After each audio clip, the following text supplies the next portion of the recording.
It's 4 o'clock in Los Angeles. It's 6 o'clock in Chicago. And it's 7 p.m. in Philadelphia. Hello, everybody. I am the Mad Dog. It's Tuesday night. I forgot. I lost today, folks. This happens on live radio. You know what happened? Because we weren't here last night. Nope. So it's like a Monday night to me. It feels like fresh. So we are What's the Buzz podcast on a Tuesday night. This is so weird to think like this is our Friday already. God. Crazy stuff. Tonight, inside the New York Bee Gees with Peter Mazzeo. But before we talk about Peter Mazzeo and before he gets here, because he's not even here yet, folks, let me introduce my crew to you. This is the Pitbull. We call her the Pitbull. Amelia, the Pitbull Chapman. And, God forbid, but he's back, ladies and gentlemen. Big Cal Yater. How are you, Cal? I'm all right. Good evening to you. Chicago says hello. Yeah, it's a windy city, Chicago. I love Chicago, by the way. Great place. Great pizza, too. Chicago-style pizza. There's only two places, really, if you're like a pizza hound, New York and Chicago. But don't tell anybody. There's a little secret weapon called Philadelphia. Philadelphia, man. Place, some great pizza. You guys ever been to the Jersey Shore? No, but I want to go there one day. I have never been that far north.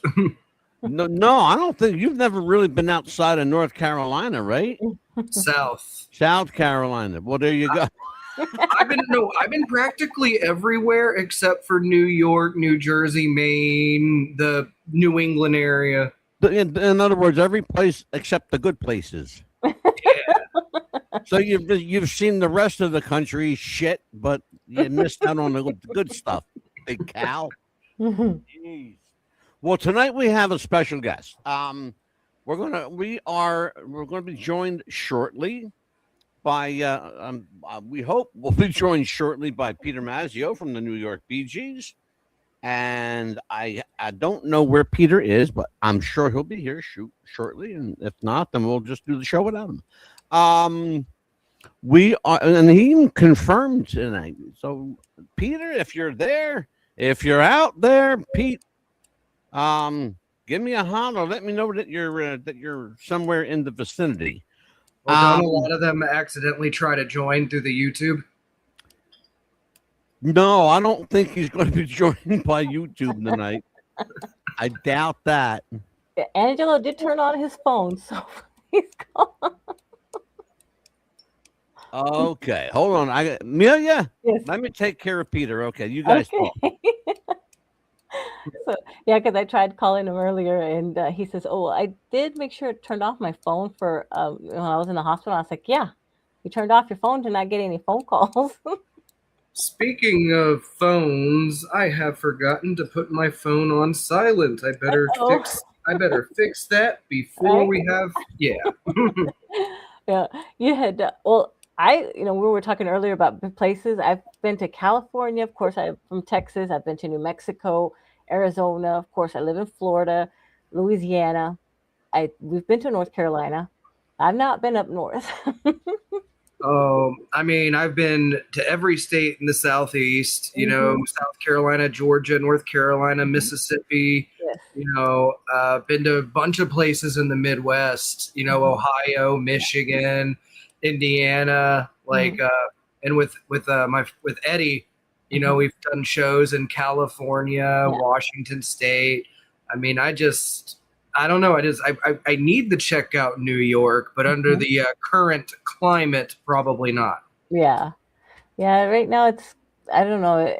I'm gonna just stay away from it for a little bit myself, I think. Yeah, let New York sort itself out. Like Right.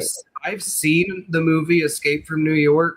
I'm pretty sure it's going to be just like that in a matter of months. Yeah, I went to Washington, D.C., but that was when I was in high school when we were in choir.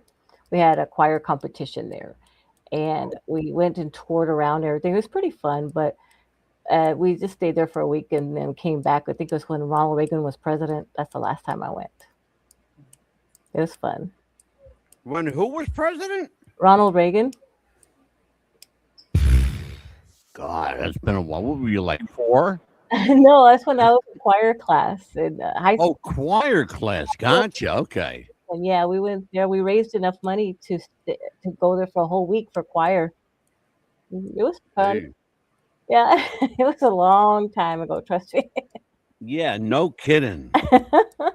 Ronald Reagan. Yeah. He was president in 1980. That's you realize that's like 47 years ago? Yeah, it was a long time. Yeah. That's a long time. Yeah, like 46, 47 years ago. That's a long freaking time. Yeah, Jeez, we choir class. Yeah. That's nuts. Yeah, it was fun though when we went and we toured the White House, and there's only certain parts that, like you said, you can only tour, and we got to see the presidential plates of the first ladies, which ones they chose, for what year that they were the first ladies, and it was fun. And we got to see the Washington Monument. We got to see the Capitol building where they would sit down, the senators and stuff like that. And it was nice going back then, but nowadays I wouldn't recommend it for a while. Yeah. Take your life in your hands. Yeah. Real. I mean, real. Detroit got pretty. I remember I went to Detroit a few years back, and Why? Why? I don't know really. My uncle asked me to. Are one you of my a uncles glutton asked for me to. punishment? So anyway, none of the stoplights were working. No. Anyway, my ass. I want to know what the hell you were doing in Detroit. My uncle, he wanted to go meet a woman and didn't tell me that was the reason. So we made that trip so he can meet this woman. And I'm like, oh my God. Yeah. Are you serious? Yeah. And they were like literally no traffic lights were working. You had the treat in this big city with big skyscrapers. Every 4-way, you had to treat it like a 4-way. All those skyscrapers were boarded up. Like I would not want to be there. That's crazy. Wow. That is crazy stuff. Oh man. Leave it to Cal. Leave it to Big Cal. Hey, it wasn't my fault. I was deceived. I'm not saying nothing. You were there under false pretenses. Hey, talk for a second. Well, no. So the thing with my uncle is he asked me to go with him because he said he had to go somewhere out of town, and he's narcoleptic. So he's been known to fall asleep behind the wheel. So he basically asked me to drive him up there.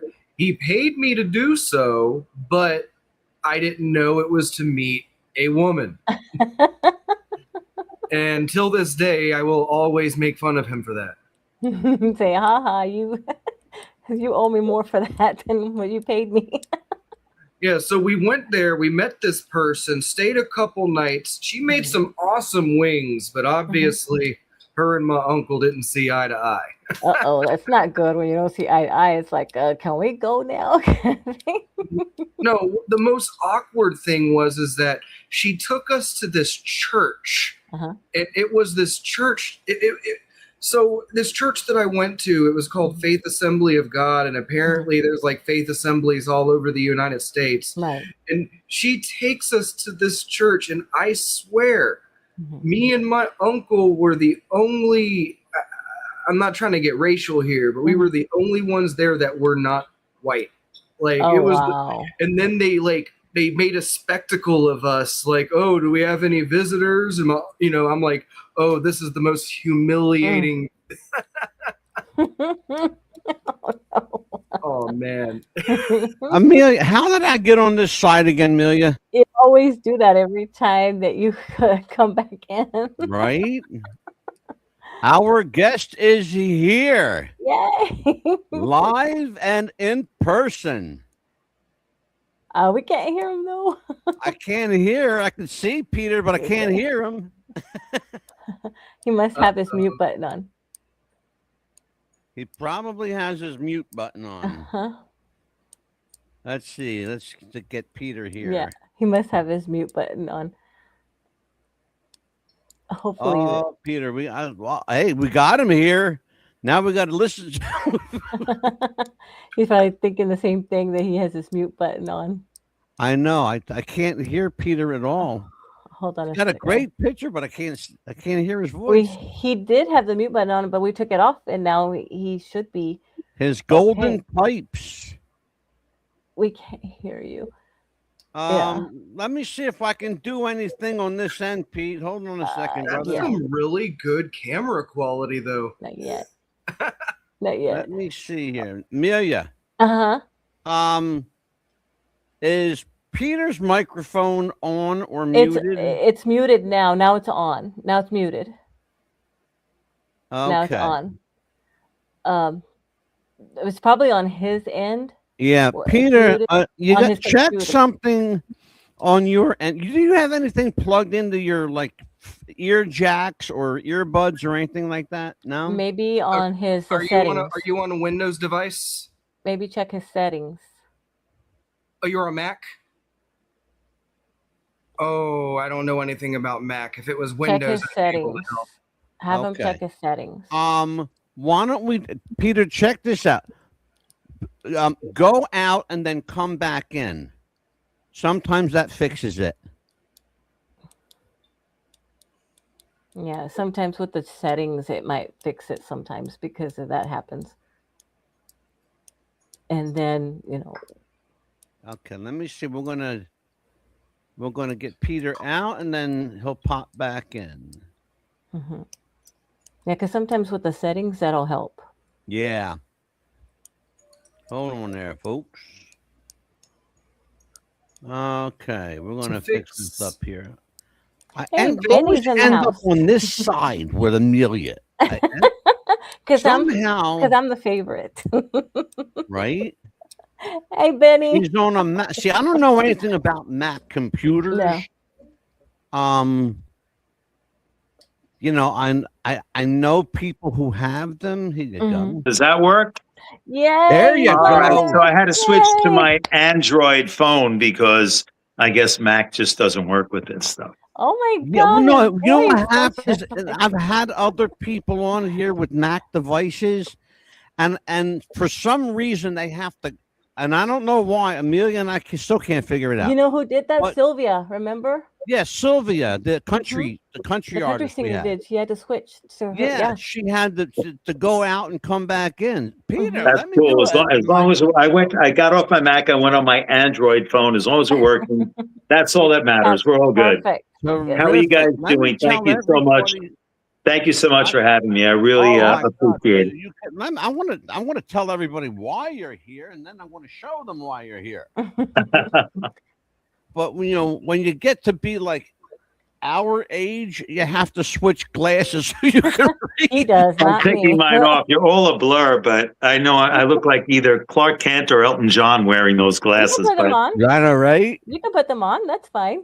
Okay, cool. Let me tell everybody about Peter Mazzeo. Peter Mazzeo is Peter Mazzeo. First of all, he's a hell of a performer. You're going to see him in a little bit.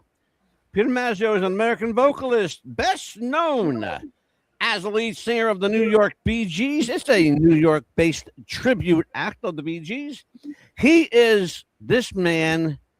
I want to say something. I'm going to get in trouble with Bee Gees Incorporated, but Peter Mazzeo does Barry Gibb better than Barry Gibb. Okay, No, don't. He's He's like, no, don't do that. And I was cool up until now. I mean, like under the radar. Now, no, thank you. I appreciate that. We all work very hard at the show, and it's always fresh to us. And all I want to do is pay tribute to these these are the masters of music for decades, along with the Beatles and all these others, and just want to do the right thing and present them in the best way that we can, giving our best effort. Absolutely. Peter Mazzeo is a talented tribute performer whose career centers on faithfully recreating the sound and the stage presence of Barry Gibb and the Bee Gees.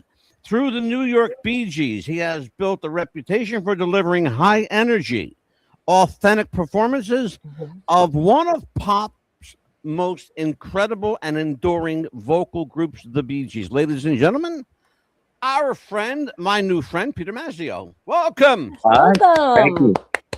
Thank you so much. It was such a nice surprise getting It was such a nice surprise, getting an email from you guys. Thank you so much. It was really nice. When we have someone of your stature, we have to do this. Yes.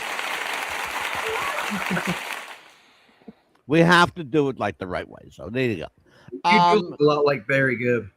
He does. I know when it came in, I was like, oh my God. Oh, wait. You got to see him on stage. You're going to see him in a little bit. First of all, Peter, welcome to the show. I want to tell everybody, see, when I see a performer, and I see a lot of them, my wife and I are regulars at the Broadway Theater of Pittman. We are. Great venue. Love it there. Yeah. Oh, it's a great venue. I love that place, man. It's a great people, and we have been there for years, and they're just really top shelf. All of them just really nice. Just a great, always a great experience.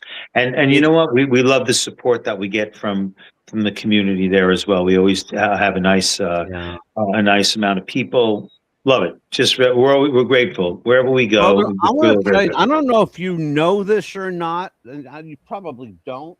But when you were there, the performance I saw when you were there last, they had people literally that they had to turn away outside. I don't know if you're aware of that. Yeah, they turned away like 600 people outside. Wow. For real. They give us a comp list, which is in our standard in our contracts, and unless we have some people, relatives or someone to the family to the band or something, and I said just take our comp list as well, because we knew that it was going to be a sold out show. So again, the support is just. It's great. We love being there. Really, really nice. 1,200 people. And thank you to everybody there. Yeah, 1,200 people all became family that night. And one of the things that unites everyone, whether, black, white, red, or green, is music. Music is the unifying presence in all of our lives because we can all relate to it. Absolutely. Music has no color. It has no racial boundaries, and it has no...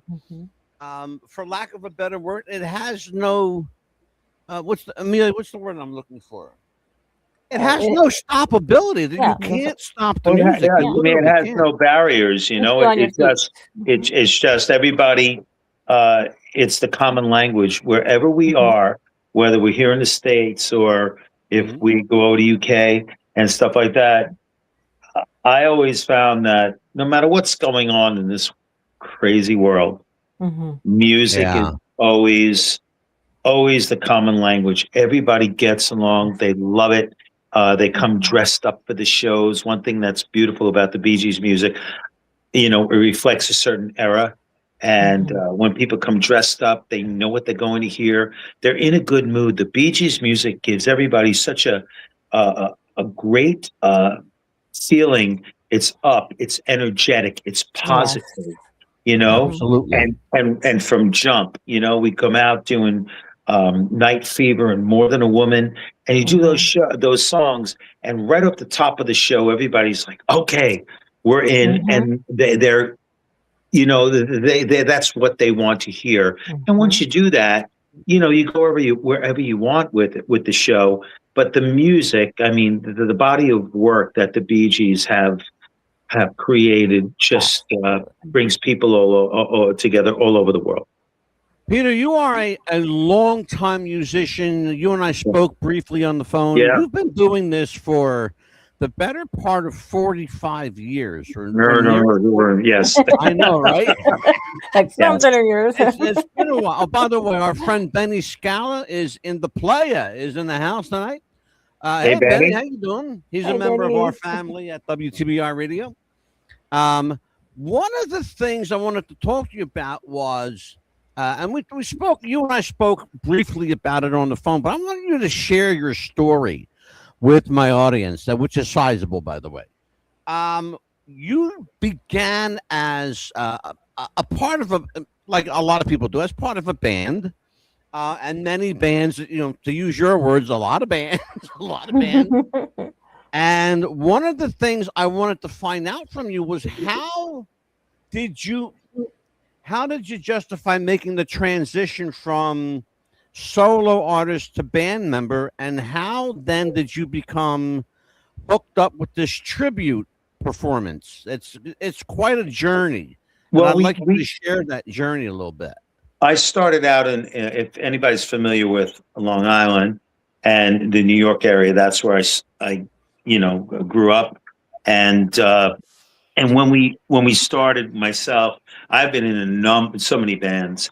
And as I migrated out to Long Island, I wound up playing in 5 bands at one time, 60s bands, 70s, whatever it was, because the music scene in Long Island in the 80s especially was when I sort of, I got into Huntington, Long Island, the summer of like 85 going into 86. And the music scene there was totally electric. It was great. I mean, we were playing at every venue, even if it was with a block away, or not just us, many bands, and all different genres. Didn't matter what it was, 60s, 70s music. I was in all those kind of bands. But then as life moved on, you know, I was in a band called Just 60s, and then from Just 60s, it was Blue Eyed Soul. And from Blue Eyed Soul, there was another band across on the South Shore of Long Island called Ricky and the Roaches. And Ricky Roach was, who's still playing, is a tremendous solo talent now. But Ricky's band came to the North Shore, and I actually migrated from my band into their band. And that was with, and we've all been playing together since, which is, I mean, decades now. And in that, we were playing the bar circuit, the college circuit, tri-state kind of stuff, you know, college stuff here and there. And to be quite honest with you, I just got tired of it. I was tired of just first one in, putting up all the equipment. Everybody gets paid. You sit there, and then you're dragging all your crap out and all that. And I had a conversation with Mike Flint, our guitar player, who's in the Heavy Metal Hall of Fame with his band Riot. And I just said, I'm not into this anymore. Let's maybe think about a tribute thing. And this was 2014. And it was funny, right before we came on, I have a poster here. I know if you could see, I have all these posters for our BG show. Oh, yeah, sure. But there's one here in front of me, which you can't see, which is our first show at BB King in Times Square, where we started May 14th of 2014. And a couple of months before that, maybe a little before, Mike and I were having this conversation. And I said, I don't know, maybe Bee Gees. Mike's a big Beach Boys fan. And I was just kicking stuff around. But I knew I just didn't want to keep playing locally anymore. And we wound up playing a gig. And our keyboard player, Manny Fogarazzo, as I was walking up to the stage, Manny is on the Happy Together tour now. He's played with Alan Parsons, Christopher Cross, all the guys in the bands, all the guys who play with us are just world musicians, right? Manny starts noodling How Deep Is Your Love. That's my favorite Bee Gees song. So as I jumped to the stage, I said, do you know that whole tune? And he went, yeah, I guess we get through it. I literally turned around and we did the tune. Mike said to me, he goes, "Wow, you sound just like Barry Gibb on that." That stuck in my head. So I went home and I was looking for names for a Bee Gees tribute. I was like, that's what we're going to do. Because I've always been able to sing. Thank God. I was blessed to sing really high, like 3 octaves and all that stuff. So in all our bands, I would sing Frankie Valli or Lou Christie and all those kind of stuff, which I love that music. Absolutely. But I truly love the Bee Gees stuff. And from there, my best friend is Vance Brescia, and Vance is the musical director for Peter Noon, Hermits. Sure. So I know Peter very well. Yeah. So Vance, I tell this to Vance about him. He's just like, "Yeah, it's a great idea, Maz." He happens to be playing at BB King's the next weekend or so, and he goes, "Come in, watch the show." As I walk in, he introduces me to the general manager, and he says, "You have to hear, this is Peter Mazzeo, you have to hear his Bee Gees band. It is amazing. You have to have them here." I didn't have a band. I just had mentioned it to Ben. I looked at him. I like went white. I was like, That's great. and Kobe is the fellow who was managing at that point. And he goes, "I love the idea. I'll have you here in 2 weeks and I'll start you at Lucille's," which was the side room to the main room. Right. And I said, that's too soon. Anyway, we go back, we work it out. We play Lucille's. We sell Lucille's out. And then we became regulars at the main room at BB King's until they closed. We played there every month, once or twice a month. And basically that's how the Bee Gees thing happened. And once we did that, that gave us a lot of credibility right away, where a lot of bands, as you know, you have to play years. You have to do a lot of things. That gave us immediate credibility. And from there, we just started to play a lot of venues, and we started to collect agents that were, interested in that music. And let me just say, at that time in 2014, there were not a lot of Bee Gees bands around. It was ourselves. There was Staying Alive out of Canada, and the Australian Bee Gees, who were great guys, know them personally, wonderful guys on the West Coast. And then we got into that where we were, we became one of the top bands in the nation doing it. And we just went from there and continued to work hard at it. Wow. I have a couple of people here that are Bee Gees fans. Amelia, she's a huge mark. Amelia, questions for Peter? Absolutely. What is your first thing that you guys do together before you get on stage? What is like y'all's thing to do? Do y'all like sit, Do you have like a ritual? Like a lot of people. I know Metallica does a big huddle before they go on. What do you guys do? No. And we are not Metallica, believe me. Y'all like, hey, we're gonna do this. We're gonna be at this point. I kid around. I always open the show. We do a few songs, and then after we do, what do? We do Night Fever. What do we start with? Night Fever, More Than a Woman, and then Tragedy, and then we take a break where you say hi to the audience, and as they say, you break the window and you tell a joke or something just to start the stage to audience circle, if you will, and start to make the audience part of your show. Right. And when I first started it, I used to do an English accent and say, "Hey, everybody," and everybody, because they think you're a Bee Gees band, they sort of, and then in the middle of it, I say, "I don't know why I have this English accent because I'm from Long Island, and get a chuckle out of that." Well, you know what the jokes are now? The jokes I always say, we just got together and we lined up all the shots that we do, because we haven't been together in a while.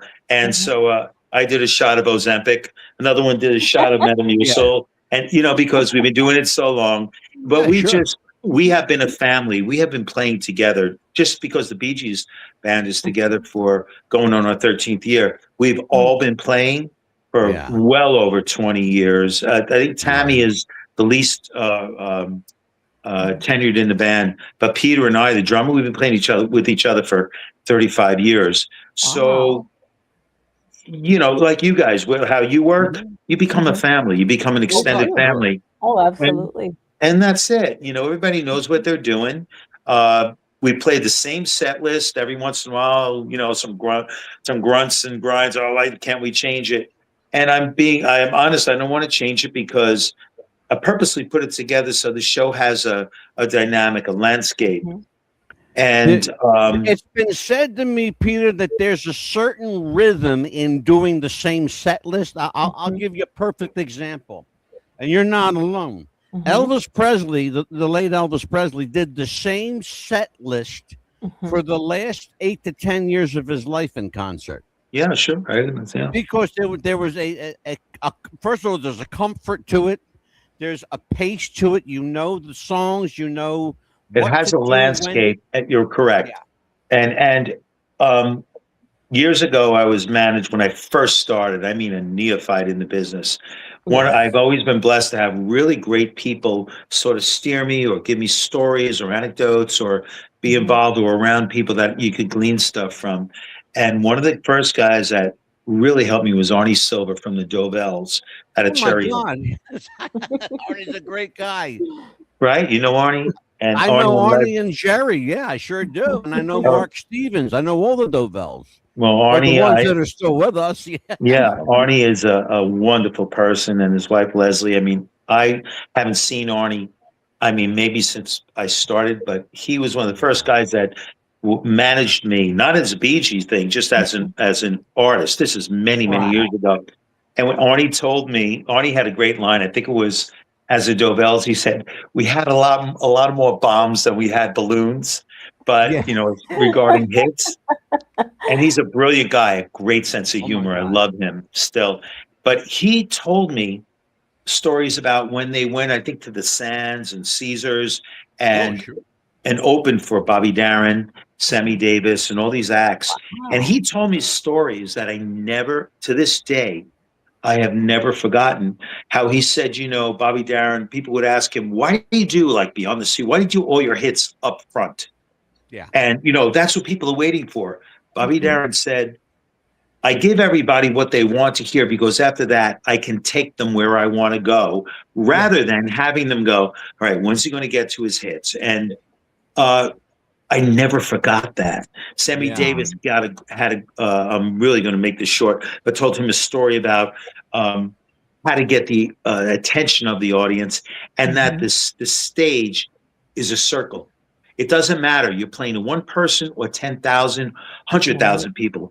The stage is a circle. You sing to the back of the room and you make the room intimate. And that's one thing that myself as a performer, and you make it like we're doing right here. We're having an intimate conversation, right? Absolutely. That's what you want to do. That's why some of the shows I'll sit at the end of the stage at the Paramount Huntington, which has been our homestead for years, or you know, because we're from there. And you sit there and you sing "How Deep Is Your Love," or you know, any of the songs, and you're in touch with everybody. You shake their hands, and they're your friends. And just before you said, Ange, we're at 1,200 people, you go in as strangers and you come out as friends. Exactly. How blessed do you be able to do that? I mean, that's really an incredible thing to accomplish. That's really a great thing to accomplish. Peter, I am up against a hard commercial break right now. When we come back, I will have Cal start off questions, but we will be back, folks, in 1 minute and 1 second. Go. Take care. We'll be back.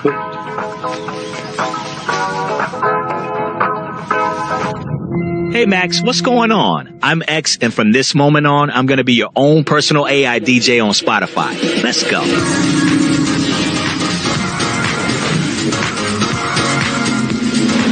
Up next, I know you've been on a summer song kick lately, so I went back for some of your old summertime favorites to see if it warms you up. Next up, some of the music you had on a lot back in 2018. Do you think of me?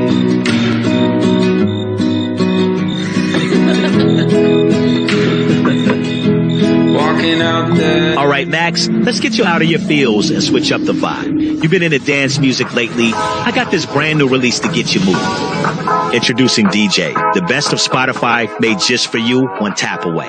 Powered by AI, delivered by me, your very... You're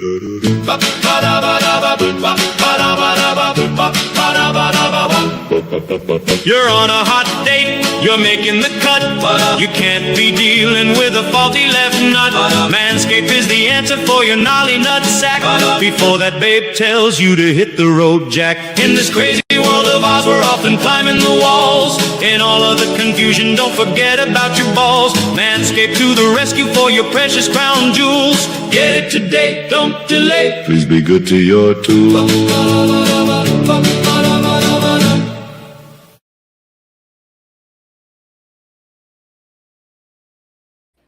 A message from manscaped.com.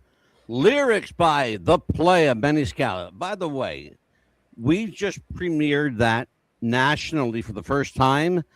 Manscaped has been our sponsor for 7 years. They allowed us the blessing, you're talking about blessing, to premiere a song that we wrote for them. Thank you, Benny Scala, for words and music. And Benny is actually in our chat. There's the player right Benny. there. So we are back, and WTBR Radio is live right now. We are broadcasting live on our two newest stations, and actually three newest stations, to be honest with you. RAI Radio in Rome, Italy, RTL 102.5, also in Rome, and K-Pop Radio 1 in Seoul, South Korea. That's the number one station in Seoul, South Korea, folks, K-Pop. Wow. Well, you don't know for Italy, I don't know any Korean. I'm either. All right, Big Cal Yater, you are up to bat. Fire away. All right. So, unfortunately, you kind of took my question away from me because I was specifically going to ask you about your set list. Yeah. But you've already answered that question. But my question that I came up with next is there any songs that you guys had difficulty bringing to fruition, like in the process of trying to, I guess, perfect the music? Have you had any difficulty along the way at all? No, a lot of preparation went into the show, I've got to say, but also, again, the musicianship of, and I have to name everybody in the band because I am the front man.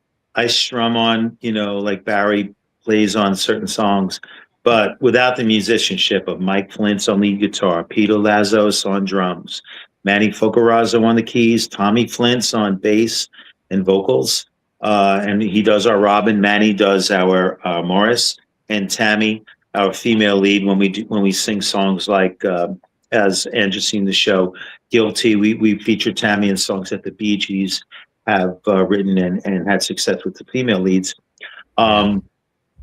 Though we just would rehearse it till you get it right. But the ability for those guys and Tammy to pick everything up, you're talking about people, first of all, musicians that have perfect pitch.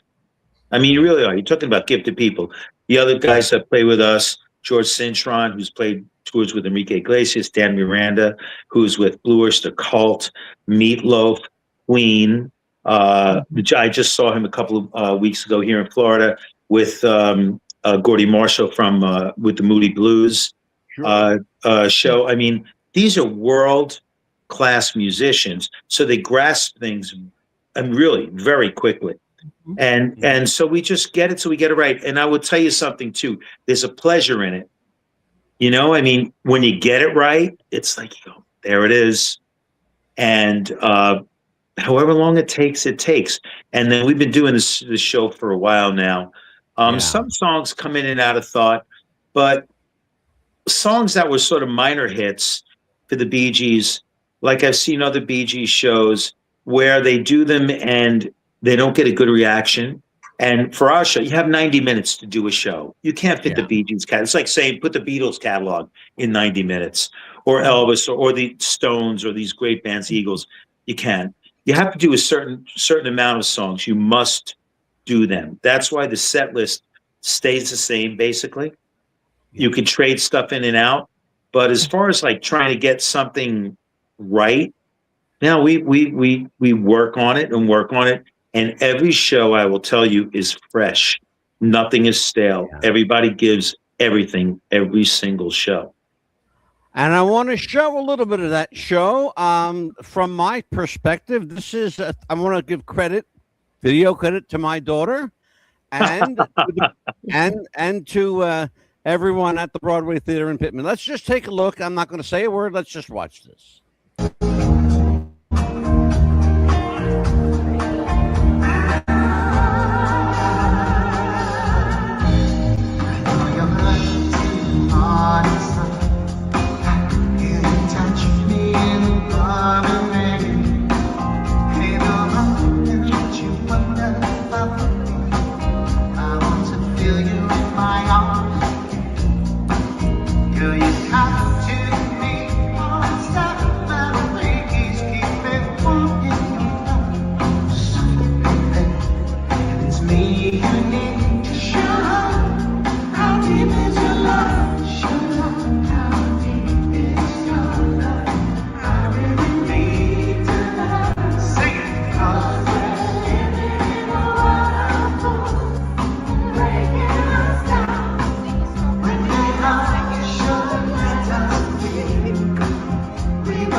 Wow.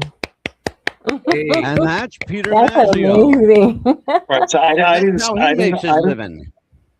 I don't know what Love you guys. it. I just saw the beginning. I see a plaything. I don't want to touch anything to mess it up. Do you see a triangle in front of me? I do not. All right, okay, cool. I don't want to touch anything to mess it up. I don't know what you guys might have seen. Wow. Technology. Questions, Amelia? I honestly, I didn't watch any of the video until today. This is my first time watching the video because I wanted to see it firsthand. And from some of the comments that were given, it's like going back in time. And I can tell you, I went back in time. Well, let me ask you, please, because what was it? What did we perform that you saw? The Staying Alive. I mean, okay. It was just like, I was like going back in time. I thought I was listening to the Bee Gees right there. It was like, oh my God, that was amazing. Yeah, that's some crazy range. I was like, Thank oh you. my God. It just, I went going back in time. You know, Peter mentioned time. something earlier about, people dress for the occasion. Yeah. Take a good look at this. Okay. Yes. I dressed for the occasion. Okay? Look at you. I dressed for the occasion. And how did you get my? It's a good thing that you didn't see what I had on. In fact, you might have seen, Peter, what I was wearing that night because it was very bright, very loud. I want to know how did you get that shirt out of my closet? I've been looking for that shirt. Yeah, well, it's like somebody had said to me. In fact, it's funny. Somebody, the night that we went to see you, I had a very loud shirt on, and they said, "Does Elvis know you stole his wardrobe?" I had to find something from the 70s. I was born in the 70s, so I have a whole closet full of this kind of stuff. It's really crazy. I was born in the 70s, so I had to borrow something. Yeah, exactly. Peter, one of the things about the show that I notice is that for 6 people, and that's not a large group for a stage that size. For 6 Right. people, you guys have such a tight harmonic sound. Yeah. How long did it take for you to get that in the pocket? Well, like I mentioned before, and you know, the question of how long did it take, like, to get the harmonies right or get a song tight and all that. We have been playing together for so many years, and the talent. The talent in the band of Manny and Tommy and Tammy and Mike singing. We've all been singing together for so long that, after a while, I have a very dear friend in Scotland, Kevin Skelly, that we write music and stuff, and he plays with a lot of famous people there, and he's a great musician in his own right. And we talk about the bands that we play with and how all of a sudden you all share like the same musical brain. Mm-hmm. And you sort of like, you look at each other. I mean it. You like look at each other and you go up, I'll go down, you go. And it might not be like what the recording is, but somehow everybody sort of knows where to mesh because you play so, and it's not only vocally, it's musically too. Exactly. And it's physically too. So, I mean, you really do. You play. We as a band, before we did the Bee Gees stuff, I mean, we've been playing together for a very long time. So and it's funny, like if you have snafus on stage where something goes wrong or something, you don't freak out. You just look at it now and you go, work through it. And if I have to talk or someone has to play through something or the keyboard goes out or an amp blows or it doesn't matter.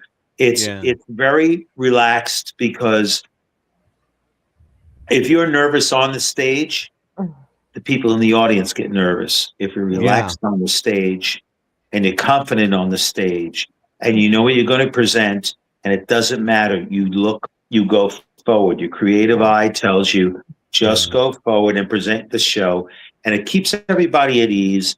And it's a level of professionalism is having a continuity of just giving something at a certain level, and no matter what, you keep going. So that's what it is. Peter, do you remember a guy named Jackie Vernon? Oh, sure, the comedian. Jackie Vernon was a friend of mine. Oh, really? God rest his soul. Yeah, he was a friend of mine. One of the pieces of advice he gave me about performing is, I said to him, how do you go out and make everything fresh? How do you like not let your nerves get the best of you? Because you perform in front of thousands of people. He goes, well, Wayans, you have to picture everybody naked. Not the other way around. That's how Jackie used to talk. Yeah, right. And so that's what, and I remembered that, and I'm talking about a long time ago. And sure, I remembered, because if you're nervous, the people will know you're nervous. It will show. I promise you, it will show. Going back to when I just mentioned about Arnie Silva and the stories he told of Bobby Darin and Sammy Davis, he said one of their first shows, he and the Dovells were sitting there, and who is the fella that had 1, 2, 3? Was it Len Barry? Len Barry. Right. So Len Barry was no longer with them. So I think Arnie said that there were just the three of them, or however it was configured at that point. He said, and we were sitting on a couch there like this, and Sammy Davis Jr. sticks his head in the room. He's like, "Hey guys," and like, they've had hits, but they're looking at Sammy Davis Jr. And he's like, "Are you nervous?" And he said, "We didn't even answer." We were like, "It's just like." That's funny. I got to tell you, last week, in fact, it's talking about Sammy Davis Jr. I had the country's #1 Sammy Davis Jr. impersonator on the show. Oh, really? And really, man, really, man. And he was a cool cat, man. Very cool cat. Ruby, baby. Great guy, and again, we talked about performance and the art of performing. Everybody has their own idiosyncrasies. and I joked about it earlier, but I'm sure you have something that you do either externally or internally to prepare yourself for the stage. Really, you don't? No, again, but just going, I want to finish that point though about being nervous. Sure. When the Sammy Davis Jr. thing was, again, he had said to Arnie, and Arnie brought to me, the stage is a circle. And if you're nervous, people hear that. They innately hear. They don't even, they're like, he sounds tenuous. You can't do that. And you know what? With the Bee Gees stuff, you can't be wrong. You can't go out and go out and sing and be like, listen to the crowd. You can't do that. Yeah. You have to be on point. And you have to give the energy. You have to let it out. And the people feel your energy. And you see that. You can only see the first few rows of the audience, if at all. And like when I'm throwing out those first notes, you see people smile and you see people go, like, they're ready for it, and that's it. I don't have a ritual or anything. Okay. Certain songs, I will tell you truly to this day, really affect me personally because they remind me of loss of family and friends and stuff, like How Deep Is Your Love? Oh, yes. And How Can You Mend a Broken Heart? So those songs, I sing those songs, and I a lot of times I mean it. I really do. Even to now, I get choked up while singing those songs because it's interesting that Peter. It's interesting that you mentioned that song in particular. Benny Scala, the guy who wrote that Manscaped commercial, he's in our chat, and he says, "How Deep Is Your Love" took me back to to John Travolta riding the train in Saturday Night Fever. Yep. He also says Peter's an awesome talent. I heard him do Cara Mia, and it was absolutely amazing. Many years ago at Eisenhower Park with just 60s men. Yeah. Right? From a fellow Long Islander. Cal. Question. Go ahead, Cal. I can see you again. There you are. What has to be your favorite venue? Like, what would you say is the favorite area that you've performed in? Good question. I have to start. There's so many places that have been so good to us over the years. I mean, we have, one of the great things that's about our show is we have a wonderful retention of that. We have a nice amount of people that come back to see our show over and over again, and they bring friends, as at the Pittman. And but I would say, because we're from Huntington, Long Island, our Huntington people, Northport, Centerport, the support that we get from all the surrounding area of the Paramount in Huntington, which again is now a Live Nation venue. When we first went in there, we had local. I have personal friends who owned it: Dominic Cottagio, Jimmy Condren, Steve Ubertini, Brian Doyle. And they'll be opening another Brian with partners will be opening another Paramount Theater in Baltimore in October or something like that. But beautiful. That has to be the favorite, because that's where we truly all started, and we owe it all. We truly owe that all to them. Without that groundswell, and without the support of that gives you the. I mean, when we would play at BB King's, people would travel in from Long Island.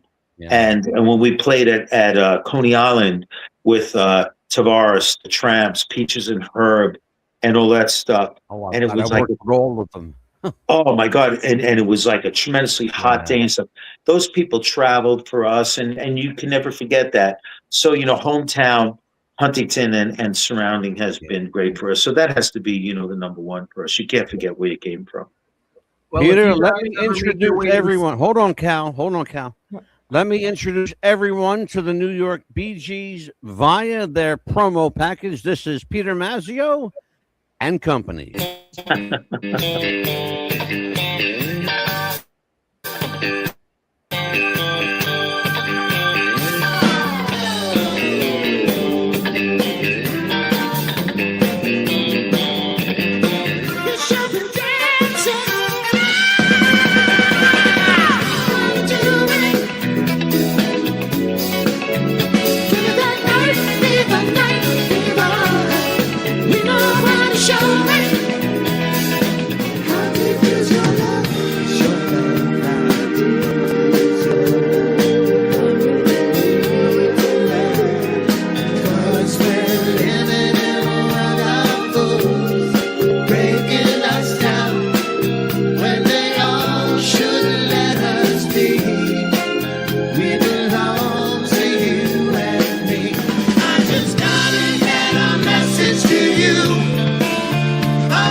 listen, darling, how grand we are.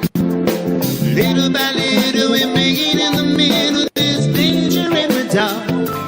Islands in the street. That is what we are. No one in between. How can we be wrong? Set away with me.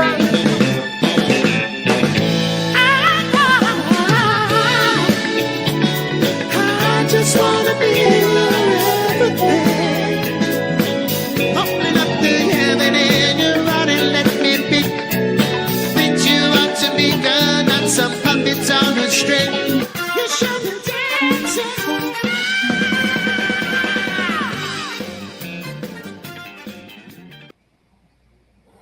That's a hell of a promo package, bro. That is awesome. That's some good stuff. Oh, dancing to everything. Where are you going to be? Tell everybody where you are, how they can get a hold of you, your social media, all of that stuff, Peter. Okay, so real quick, our next shows are going to be in New Hampshire, in Castleton, and then we are playing from there. We're going to Plantville. This is in May, May 13th and 14th. May 13th will be in New Hampshire. May 14th we will be in Plantville, Connecticut, and then we have a travel day, and then we will go to the Abergast. I believe the place is called the Abergast, where I think we're almost sold out, if not already told us sold out, which is great because we've never been to Ohio, Troy, Ohio. And so those are the next three.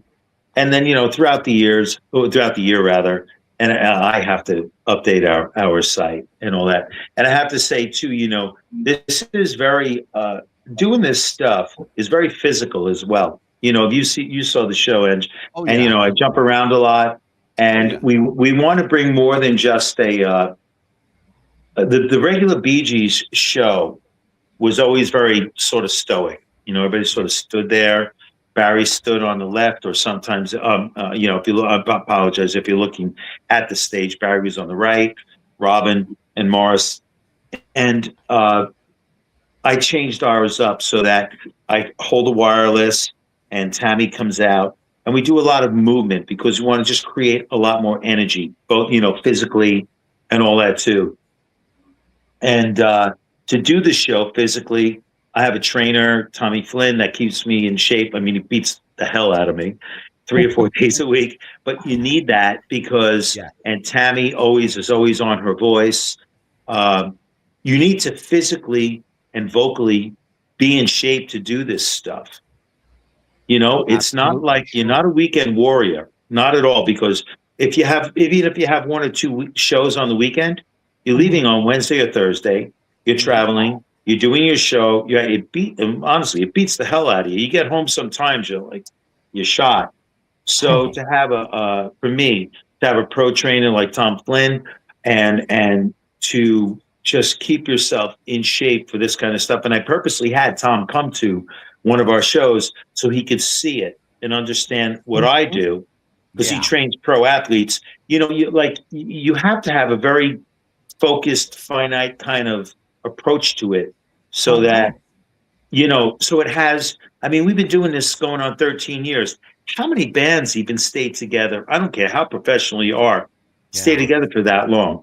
Everybody in our show is so dedicated to it in our each role to make it to keep it strong, and that's why I think it'll continue to work for as long as we want it to. Brother, I am just so grateful that you were able to be here tonight. It's just you are an amazing performer. Thank you. You guys, thank you so much. I mean, thank you so much for reaching out. I'm really grateful to you. Thank you. It was a pleasure. I'll tell you what, I can't wait for you guys to come back to the Broadway. I got to wait almost a year for you guys to come back, but come to Florida. Yeah. I'm in Florida. I live in Delray Beach. I'm in Delray Beach right now. Yeah. I'm in Wesley Chapel, Florida. Where are you? Wesley Chapel, Florida. 20 minutes from Tampa. Oh, you're on the West Coast. Yeah. You're probably on St. Augustine, I'm on right? the East Coast. Yeah, but St. Augustine? We played there last year, but I have some shows coming up. We'll be in Daytona Beach, and we have some show. Well, I know that's just north of us. I have some shows coming up January, February, March that I'll post, and we're going to be on the West Coast. Please stay in touch with me and come to the show. Absolutely. What about South Carolina? I would love Absolutely. to. I'll tell you what, folks. If you get a chance to see the New York Bee Gees live in concert, don't wait. Just buy a ticket, because if you wait, I promise you, there will no tickets to be had. Peter Mazzeo and the New York Bee Gees are a class act. Thank you. Good people, great band, music that takes you back in time. If you don't believe that, just ask me. Sure. Well, listen, just real quick. We will be at the night Performing Arts Center in Charlotte, which is not far from South Carolina, right? February 6th. We'll be there with our Donna Summer, Jesse Wagner, and she's tremendous. Pardon me? Excellent. I'll tell you, Peter, thank you so much for being here. I have to say you goodnight guys. to you. Thank you. I'll touch base with you in a day or two. I'll give you a holler on the phone. Anytime, guys. Thank you so much. God bless, and thank you. I Mazzeo from the I appreciate you. Thank you.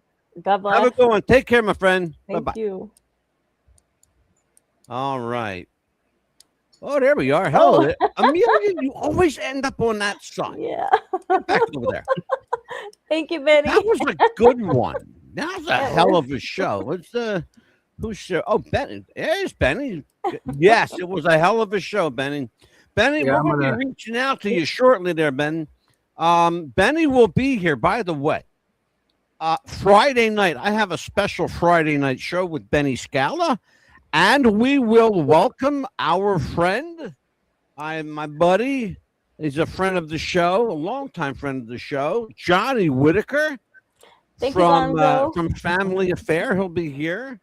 And Amelia will be with her grandchild, and eating spaghetti, probably Big Cal will probably be driving Eddie Deason somewhere. Actually, no, not this weekend. No, it's been kind of on a little bit of a hiatus. It'll pick up later in the summer. There you go. Good stuff. Well, I'll tell you what, I love doing shows like this. I really, really do. Gonzo, thank you, Gonzo. We appreciate it, man. Gonzo, you know what? I don't know how well that Chicago style pizza travels, but if you hit me up, I'll get that pie to me somewhere. Somehow we'll do it. We have a programming note. We have a special Wednesday show next week. Pete Wilcox, America's TV Elvis, from Alf, Charles in Charge, Happy Days, Laverne and Shirley, Murphy Brown. He will be here next Wednesday. He and I will be doing a special Wednesday night show, just the two of us. It will not be a fun show. I will tell you that. It will be a very serious show. It will be political in nature.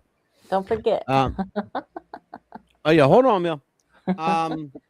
We want to tell everybody too. As Amelia was showing you, see this? We have coffee mugs. If you want them, hit us up. Ask Cal, ask Amelia, ask me. We'll get them to you. You know? Or better yet, why don't you just go over here to our website, because we got a website and all that stuff. So why don't you just do this? Where is it? Here it is. Hot damn, look at this. Look at that. WTBR Radio coffee mugs are available at WTBRradio.podbean.com. See how easy that was? That was easy. Very, very easy. Now, you got to help us out. You got to like and subscribe. Go to youtube.com/@What'sTheBuzzPopcast and hit that little bell and be notified when the show is on live, and like us and help us get to that magic number. We're almost there. Mm-hmm. It's funny. We go in spurts with YouTube. We have a love-hate relationship with YouTube. Amelia will tell you that. How long, Amelia? Oh my God! Years. For the past 3 years with me, and I don't know how long with you. Yeah, it's been a while. Big Benny Cal, what do you got coming up, Cal? Huh? What do you got coming up? What do I got coming up? I am going to be picking up somebody on Saturday and taking them to the upstate. Still trying to find out what's going on with some personal family business. And yeah, nothing really. Okay. Amelia, what do you got coming up? Just spending more time with my grandbaby and getting ready for her first birthday party coming up. I'm telling you, that kid, she got first. Yeah, her birthday will be in June. Her first birthday coming up. Yes, I know. Ain't that some crazy stuff? Yep. Already, and Auntie Anita and Uncle Angelo will get some pictures. God. Yeah, Uncle Angelo here for real. Just remember, the moment they start talking is the moment they start talking back. Yeah. Well, she's already saying mama, so that's a good thing. Can somebody shove a sock in Cal's mouth? Oh my God. Cal, keep it positive, my friend. Keep it positive. Charlie Sheen. I'm going to just tell Benny to handle my light work, huh? Hey, what am I going to do with this guy? Holy crap. Benny, I need your help. So look at this. Check this out. Look at this. I love this shirt. A blast from the past. Huh? I need to get one of those. I'll get them for you. Yeah, please, because I'm planning on taking Olivia to that show in Charlotte that he's going to be doing. Like, I'm already sold. Listen to me. I'm very serious. Listen to me very carefully. If and when you go, let me know. I'll let Peter know. Okay? So that you're there and you'll be representing the show when you go. Okay? Okay. Good. Anytime you go out among the public, you are representing the Mad Dog and the Pit Bull and What's the Buzz podcast. Okay? So make yourself look good. Of course. It might be like $1 or a pittance in the in the works for you. You know. Hey Benny, my age. Because I told him to handle my light work. Oh my God! Listen to him. My age has been determined by carbon. Yeah, you and me too, Benny. He's a trip. Well, listen, we have to get out of here because you know what? We had a hell of a show. It was a good time. Good time. We always have a good time here. On behalf of Amelia, the Pitbull Chapman, and Big Cal Gator, I am the Mad Dog. Till we see you again, folks. Lord willing, in the creek don't rise, and we hope it rises very slowly. Be good to each other. Be kind. You know what? And I say this on every show. The late Papa DeCipio used to say,